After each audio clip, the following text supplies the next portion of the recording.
Hi there, everyone.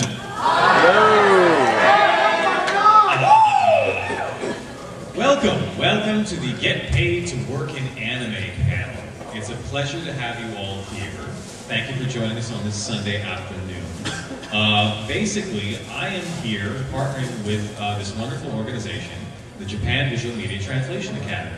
We are working together to teach a whole bunch of classes, and we thought that it might be nice to have a sort of panel to explain to you guys all the different classes that the JVTA offers and all the different areas that you might be able to get involved in anime. So you can get paid to work in anime, because I get paid to work in anime and I like it. While we're doing the presentation, you're going to have a bunch of slides. We're going to be explaining all the classes and all the different processes and give you sort of an inside look into how anime industry works here in the US. We've got two assistants over here, Nicole and Deborah, who are waving their hands.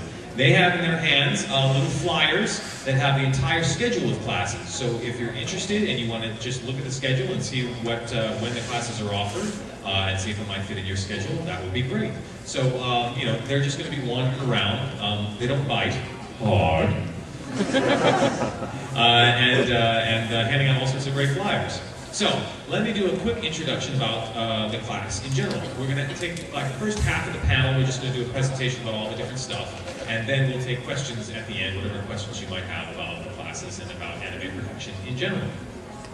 On my right here is Ayano Fujita, who's the general manager of the JVTA.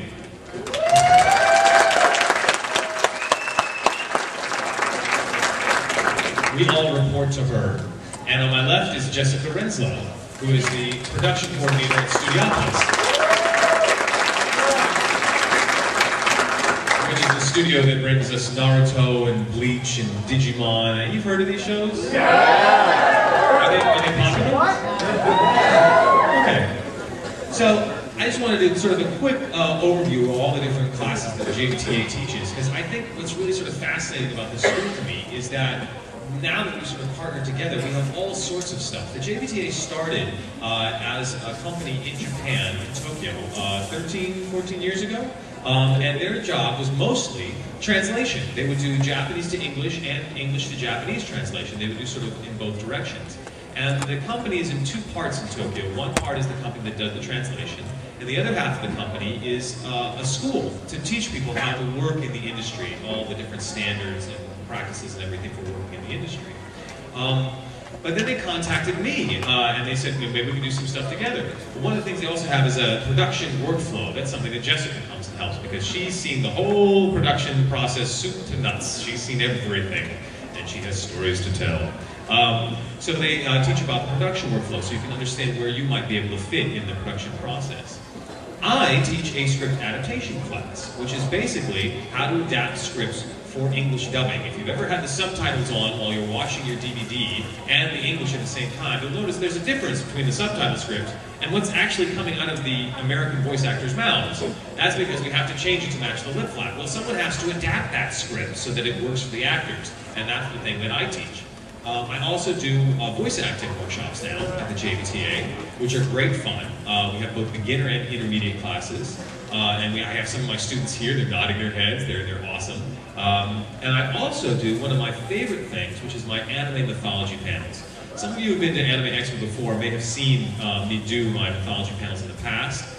They are completely different now. If you guys remember, I used to do them with a lot of Joseph Campbell, which was great.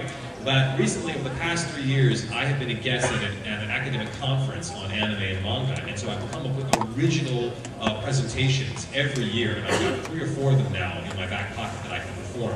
And I'll talk about them later when we get to that section. But basically, the whole point is to get paid to work in anime.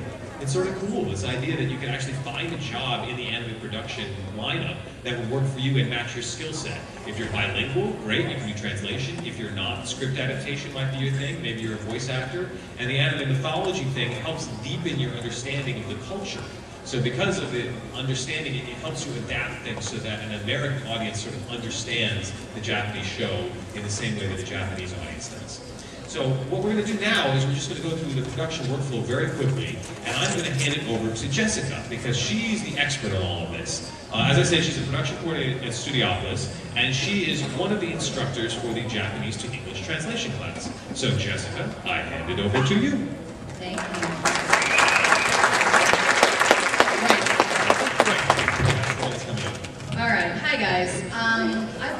Studiopolis for about 3 years now. Before that, I worked for the Japanese industry. Then I'm the production coordinator and I'm their on-site translator. So if you can do both, obviously more jobs, but there are a lot of jobs out there that people don't know about in the industry. Okay, let's start. We've got script translator, obviously JVTA. Then there is the adapter. Oh, sorry. Whoops, okay. So we've got the script translator. That depends. Sometimes they give you, the actual script in Japanese. Sometimes you only get the, audio version, and you have to go with that. And then you give it to the adapter, who then writes it and fits it to the lid flaps. There's also the video editor because, well, US censorship's a little bit different than Japanese. So we have a lot of stuff we have to do with that. Then there's the animator / graphic artist who has to reanimate all the stuff, the blood, the, X-rated things. There's blood? I know, shocking. And it's not great, Crispin, I hate to tell you.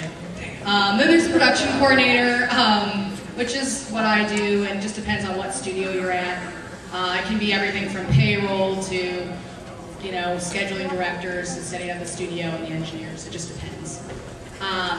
Then there's the machine room operator. They do all the quality control stuff. They watch a lot of anime, really. And they do some editing. Sometimes they're a junior editor. It just depends. They make most of the DVDs. Is that Sean? Yeah, that is Sean. Sean's a great guy. I see him at the studio all the time. He always helps me with all my video questions. I'm like, Sean, how do you do this in Final Cut? He's like, oh, it's easy. Let me show you. Exactly. And then there's the producer, who's kind of the grand poobah of everything, and they kind of deal with the clients and also with the creative end of everything. And then there's the voice director, who's in session telling the actors and the engineer what to do and all that.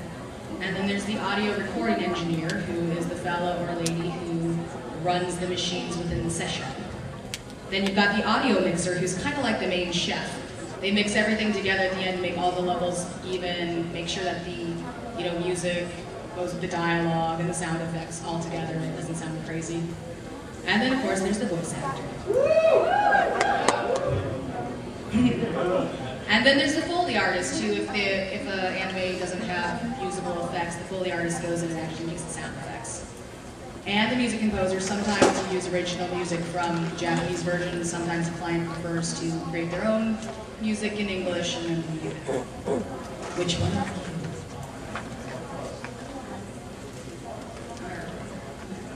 So the way a script gets acquired is first, of course, there's the manga, and if the manga is popular enough, a company will want to acquire it and turn it into a Japanese anime. And then if it's popular enough in Japan and finds a following in the US or in Europe or South America, a broadcaster will acquire it, and then you get to find who will produce it. And that's the post house. I happen to work for one, Studiopolis.